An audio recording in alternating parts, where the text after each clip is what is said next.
다시 살아나시며 하늘에 오르사 전능하신 하나님 우편에 앉아 계시다가 저리로서 산자와 죽은 자를 심판하러 오시리라.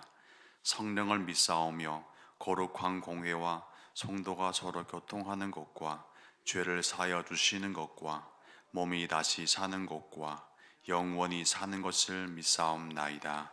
아멘. 412장 찬송을 다 함께 부르시겠습니다. 412장 찬송을 다 함께 부르시겠습니다.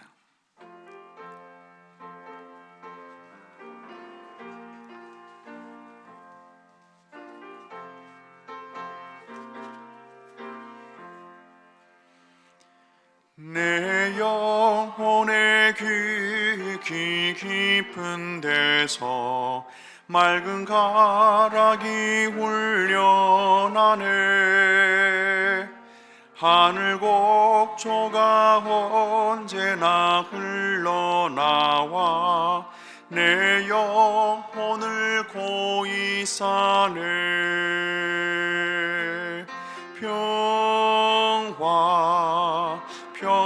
평화로다 하늘 위에서 내려오네.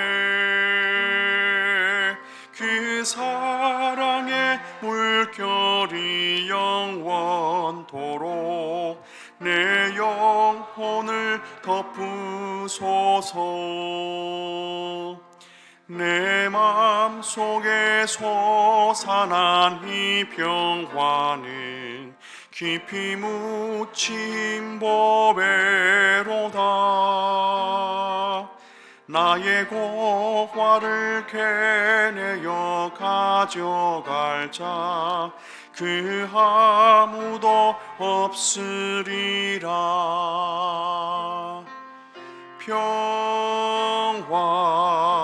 평화로다 하늘 위에서 내려오네.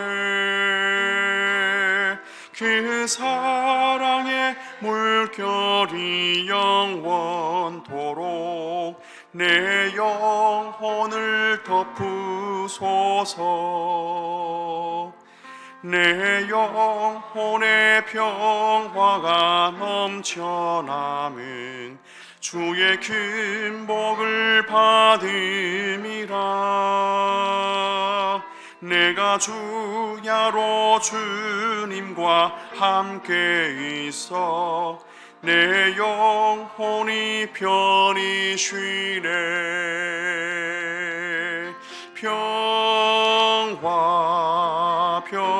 평화로다 하늘 위에서 내려오네. 그 사랑의 물결이 영원토록 내 영혼을 덮으소서. 이 땅 위에 험한 길 가는 동안 참된 평화가 어디 있나.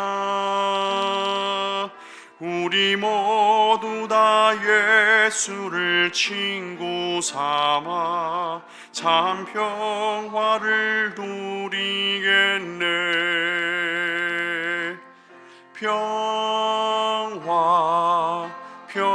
평화로다 하늘 위에서 내려오네.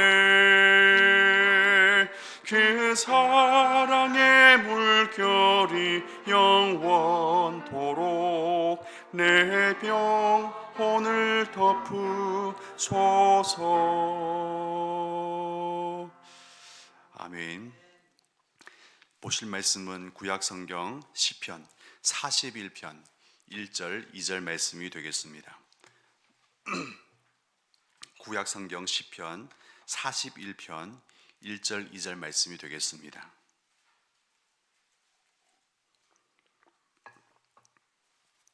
다 함께 한 목소리로 41편 1, 2절 말씀을 합독하시겠습니다.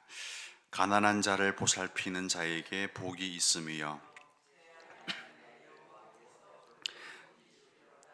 여호와께서 그를 지키사 살게 하시리니 그가 이 세상에서 복을 받을 것이라. 주여 그를 그 원수의 뜻에 맡기지 마소서. 아멘. 하나님께 나오실 때 6분의 성도님께서 1000번지연금을 들으셨습니다. 여러분의 기도의 자리에 하나님께서 하늘문을 여시고 하나님만 허락할 수 있는 놀라운 평강의 은혜로 이 시간 채우시고 또 채워주시기를 주님의 이름으로 소망을 드립니다. 시편 41편은 다윗의 시라고 되어 있습니다. 시편을 크게 구분하면 5권의 책으로 구분할 수 있는데요. 여러분 한번 눈여겨 살펴보면 42편을 시작하는 그 위에 보면 제2권이라고 되어 있지 않습니까? 이와 같이 시편은 5권의 책으로 나누게 되는데 시편 41편은 첫 번째 책, 즉 제1권의 마무리를 하는 책이라고 보면 좋겠습니다. 시편 제1권은 1편으로 시작하여서 41편으로 제1편으로 시작하여서 41편으로 마무리하게 되는데요. 여러분 아시다시피 시편 제1편의 주제는 무엇입니까? 바로 복이 있는 사람입니다. 맞죠? 복이 있는 사람은 이런 사람이 아니다라고 되어 있는데요. 시편 제1권을 마무리하는 41편 딱 보면요. 41편도 복으로 마무리하는 것을 보게 돼요. 그렇기 때문에 1편에 복이 있는 사람으로 시작하여 41편에 복이 있는 사람으로 마무리하는 게 제1권의 요약이기도 하고 핵심 주제이기도 하면서 또 1편과 41편 사이에는 일종의 수미상관의 구조, 즉 법칙이 있다는 것을 우리는 분명히 알 수가 있습니다. 그렇다면 시편 제1편에서 말하는 복은 무엇입니까? 한마디로 요약한다면 시편에서 말하는 제1편에서 말하는 복은 죄와 구별된 사람의 삶이 복되다는 것을 우리에게 알려주고 있지 않습니까? 그리고 그런데 정작 제1편에서 말하는 복하고 여러분과 제가 원하는 복은 좀 다를 수 있기는 합니다. 청교도들은요 시편을 기도를 배우는 학교라고 말했는데 여러분에게 도전하고 싶은 것은 시편을 읽을 때 거기서 읽지 마시고 시편 말씀이 여러분과 여러분의 삶을 인도해가는 그 기도의 빛이 될 수 있도록 여러분 소망을 해야만 합니다. 저는 항상 기도가 막막하고 답답할 때는 시편을 많이 읽고 그 시편 말씀을 인용하여서 기도를 많이 하게 돼요. 예를 든다면 시편 제1편에서 말하는 복과 여러분과 제가 원하는 복은 좀 차이가 있지 않습니까? 시편 제1편에서는 죄와 구별된 사람의 삶이 복되다고 했는데 정작 여러분과 제가 원하는 복된 인생은 어떤 것이죠? 무병무탈, 만수무강, 그리고 만사형통.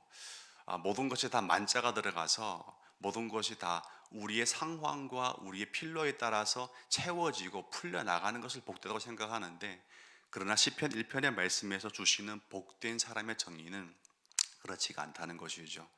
아쉽지만 복된 사람은 죄와 멀리하는 사람이야 이렇게 말해주는 것에 대한 아쉬움이 참 많습니다. 그럼에도 불구하고 시편 1편의 말씀에 따라서 여러분과 제가 기도를 배워나가게 된다면 어떻게 기도하는 것이 옳은 것일까요? 적어도 시편 말씀은 여러분과 제 기도를 다듬어 주는데 이처럼 다듬어 줍니다.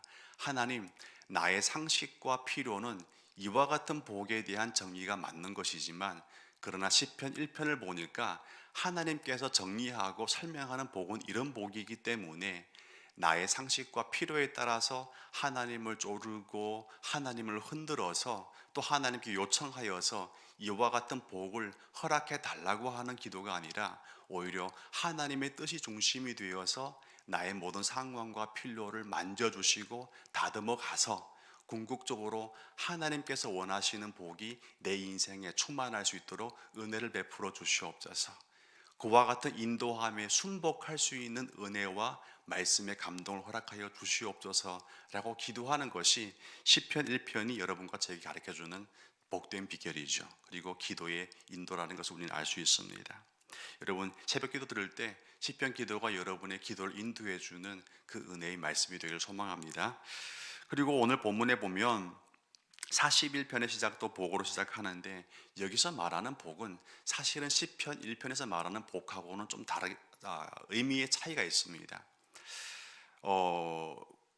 쉽게 말한다면 시편 1편에서 말하는 복은 하나님과의 관계에서 설명되는 복입니다. 즉 하나님과의 관계에서 성도는 어떻게 살아가야 복이 있는 것인지를 말하고 있는 반면에 시편 41편에 말하는 복은 하나님과의 관계에서 말하는 복이라기보다도 오히려 하나님의 사랑을 받은 사람들, 즉 하나님의 긍휼과 자비로우심으로 인생을 축복받은 사람들이 과연 이웃과의 관계에서는 어떻게 살아가야 하는 것인지에 대해서 설명하고 있는 것이 바로 41편에 말해주는 복입니다.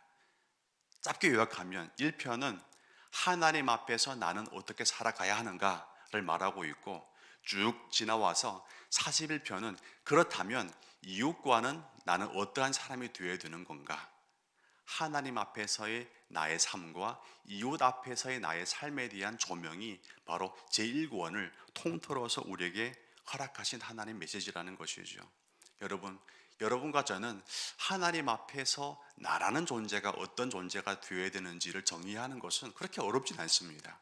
경건해야 되고, 말씀을 읽어야 되고, 기도에 최선 다해야 되며, 또 예배 생활에 최선 다하는 것, 헌금도 하고 또 봉사도 하고, 이와 같은 정의는요 설정하기가 그렇게 어렵지 않습니다. 그럼에도 불구하고 하나님께서는 시편 제1권을 통해서 우리에게 하나님 앞에서 충성되게 살아가는 것은 시작이지만, 그러나 그것이 완성이 아니라는 것이죠. 스타트를 해놓고 어떻게 결론을 지어야 되냐면, 하나님의 사랑으로부터 이웃 사랑까지 나아가서 그 이웃 사랑으로 하나님의 사랑을 확인되는 것, 즉 증명해 보이는 것이 바로 복된 사람의 인생이라는 것을 분명히 우리에게 가르쳐 주는 것이 바로 시편 제1권 그리고 시편 41편의 말씀이기도 합니다. 여러분, 오늘 말씀을 통해서 우리의 삶의 경건과 그 능력의 넓이와 깊이가 단지 이 자리에서만 제한되는 것이 아니라 예배당을 떠나서도 여러분의 가정과 삶의 일상에서도 증명해 낼 수 있는 하나님 사람다움이 될 수 있기를 주님 이름으로 축원을 드립니다. 여러분, 제1권은 정확하게도 하나님 사랑, 이웃 사랑이라는 예수님께서 말씀하셨던 가장 큰 계명과 일치하고 있습니다. 하나님을 사랑하는 사람은 반드시 그의 삶은 또한 이웃에게 유익이 되어야 된다는 것이 바로 시편 제1권의 말씀인 것이죠. 이 말씀을 읽을 때 또한 연구했을 때 저희 마음에는 참 찔림이 많았어요. 하나님을 사랑한다는 고백은 참 쉽습니다. 본전이 되거든요. 손해보는 게 하나도 없습니다. 그러나 하나님의 사랑으로 이웃 사랑으로 나아가는 것은요, 이게 본전이 되는 게 많지 않습니다. 항상 플러스 되기보다도 마이너스 되는 경우가 많더라고요. 우리가 설정하는 이웃은 누구입니까? 항상 보면요, 사마리아인에서 비유에서 나오는 것처럼 우리한테 플러스가 될 수 있는 사람들 향하여서 우리의 마음에는요 암묵적으로 저 사람은 내 이웃이라고 이미 결정해 버렸거든요. 이미 우리의 마음에는 마이너스가 될 만한 사람들 향해서는요 나의 이웃 리스트에서 지워버린 지 오래될 수도 있습니다. 여러분, 그러나 오늘 본문 말씀에서 보시다시피 다윗은 어떻게 고백합니까? 가난하고 헐벗고 어렵고, 어찌 보면 사마리아인이 그 강도 맞은 사람을 구제했을 때, 그와 함께 이웃이 되기로 결심했을 때는 그에게 당면한 문제는 무엇이었습니까? 바로 그의 소유가 나누어져야 된다는 것이고, 어찌 보면 그의 몫이 되지 않고 이 사람을 향해서 마이너스가 되어야 된다는 그런 상황성을 부대치게 된다는 것이죠. 이웃은요 갈등의 존재이거든요. 여러분이 생각하는 것처럼 이웃은 편한 존재로 설정되게 되어 있다면, 그 이웃은 어찌 보면 내 상식과 내 필요에 맞는 이웃을 내가 결정한 것이지, 절대로 하나님께서 여러분과 저에게 하나님 사랑을 받은 사람이 마땅히 가서 돌봄을 해야 되는 이웃이 아닐 수 있다는 것이죠. 왜냐하면 항상 우리의 이웃, 즉 예수님께서 나와 같은 죄인의 이웃이 되기로 결정했을 때는 그분은 십자가 위에서 그분의 보혈을 쏟아냈습니다. 무엇을 의미합니까? 플러스가 된 게 아니라 마이너스가 되었다는 것이죠. 그러나 우리의 모든 인생은 어떻습니까? 플러스가 되는 존재가 나의 이웃이 되는 게 편하지, 마이너스가 되는 사람을 내 이웃으로 삼는 것은요 그렇게 편한 그런 상황이 아니라는 것이죠. 우리는 가급적이면 불편함을 피면하고 가장 좋은 편함을 선택해 가는 것이 우리의 본성이기도 하고 우리 삶의 일상이기도 합니다. 오늘 시편 말씀 읽을 때 이 다윗의 고백이 여러분과 저의 상식과 살아가는 성도다움에 대해서 도전을 주고 어찌 보면 일침을 가해주는 말씀이 될 수 있기를 바랍니다. 이 말씀을 들었을 때 편하게 들린다면 이 말씀을 오해하고 있는 거예요. 이 말씀을 들었을 때 여러분 불편한 마음이 생긴다면 이 말씀을 정확히 듣고 있는 것입니다. 여러분, 예수님께서 그 사마리아인의 비유에서 율법사에게 뭐라고 말합니까? 누가복음 10장에 보면 이렇게 말합니다. 제사장 레위인 사마리아의 세 사람 중에서 누가 강도를 만난 자의 이웃이 되겠느냐고 말합니다. 그때 이 율법사가 뭐라고 대답하죠? 이르되 자비를 베푼 자니이다. 즉 손해를 감당해내고 그 손해를 감수한 사람이 이 강도 맞은 사람의 이웃이 되었습니다라고 얘기하는 것이죠. 그리고 예수님 말합니다. 예수님께서 이르시되 좋다. 가서 너도 이와 같이 하라. 저도 이 말씀을 읽었을 때 마음에 쿵 하고 해머를 얻어맞은 것 같은 충격을 받았어요. 우리의 문제는 무엇입니까? 이 문제를 모르지 않는 게 문제가 되는 게 아니에요. 다 알거든요. 내 이웃이 누구이시고 또 나라는 성도는 그 이웃에게 어떠한 존재를 되어야 되는지 그와 같은 지식과 알이 있다는 것이죠. 우리는 상식 없는 사람들이 아닙니다. 우리는 상식 없는 그리스도인이 아니거든요. 근데 문제는 무엇입니까? 상식은 있고 마음은 뜨거운데 무엇이 없다는 것이죠. 나의 손과 발이 움직이지 않는다는 것이죠.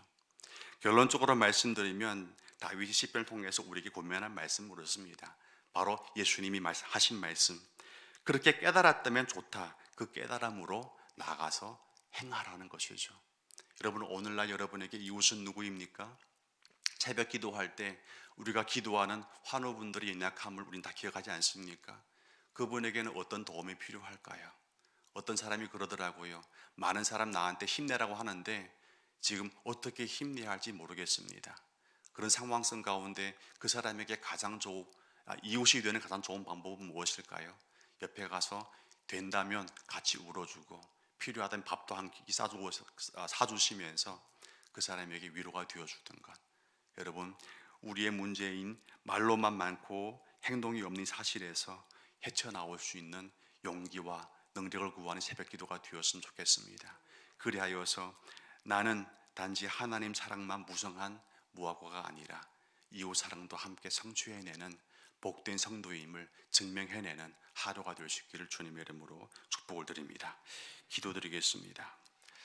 아버지 하나님, 교회도 잘 다니고 하나님을 향한 열심도 있는데 이웃을 향한 관심과 열심이 보이지 않는다면 오늘 시편 말씀이 우리를 향한 하나님의 음성이 되게 하시고 무엇보다 오늘 하루 내 주변에 이미 존재하는 이웃을 향해서 하나님 사랑으로 나와 같은 죄인 사랑해 주신 예수님의 그 자비로움과 사랑으로 함께 동고동락하고 섬기고 베푸고 나누는 하루의 삶을 살아낼 수 있도록 은혜를 베풀어 주시옵소서.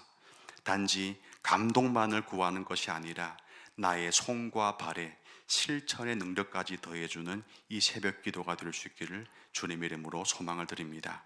주님 아버지, 하나님 앞에 올린 아름다운 예물을 흠양해 주시고 주님의 선하신 뜻 가운데 더욱더 우리의 삶에 하나님의 능력과 소망과 샬롬의 평강으로 채워주시옵소서.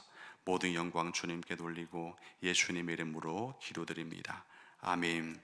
하늘에 계신 우리 아버지여, 이름이 거룩히 여김을 받으시오며 나라가 임하시오며 뜻이 하늘에서 이루어진 것 같이 땅에서도 이루어지이다.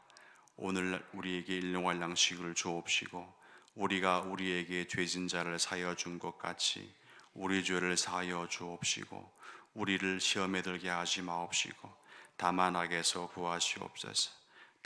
나라와 권세와 영광이 아버지께 영원히 있사옵나이다. 아멘. 오늘 나눈 시편 41편의 말씀이 오늘 우리의 기도를 인도해가는 하나님의 말씀의 빛이 될 수 있기를 소망합니다. 더 나아가서 아버지 하나님, 우리 주변에 있는 어렵고 헐벗고 힘든 영혼들 향해서 우리 인천지역의 성도님들이 빛과 소금으로 함께 동행하는 아름다움 성도의 성숙이 있게 하여 주시옵소서. 오늘 하루 나에게 허락하신 하나님의 이웃을 향해서 우리가 지나치지 않도록 하나님 능력과 베품과 또의 나의 손과 발이 움직여지는 은혜를 허락해 주시옵소서라고 기도해 하면 좋겠습니다. 또 담임 목사님과 후임 목사님 동사목회에 하나님의 아름다운 선비가 성취될 수 있는 이 하반기가 될 수 있도록 기도하면 좋겠습니다. 더 나아가 수능과 취직을 준비하는 모든 청년들을 향해서, 우리 자녀를 향해서 하나님의 은총을 구하고, 또 우리 주변에 있는 환우분들의 빠른 치유를 위해서 기도해드리고, 여러분의 개인 기도 제목으로 새벽 기도를 계속 이어가시면 좋겠습니다. 함께 기도하겠습니다.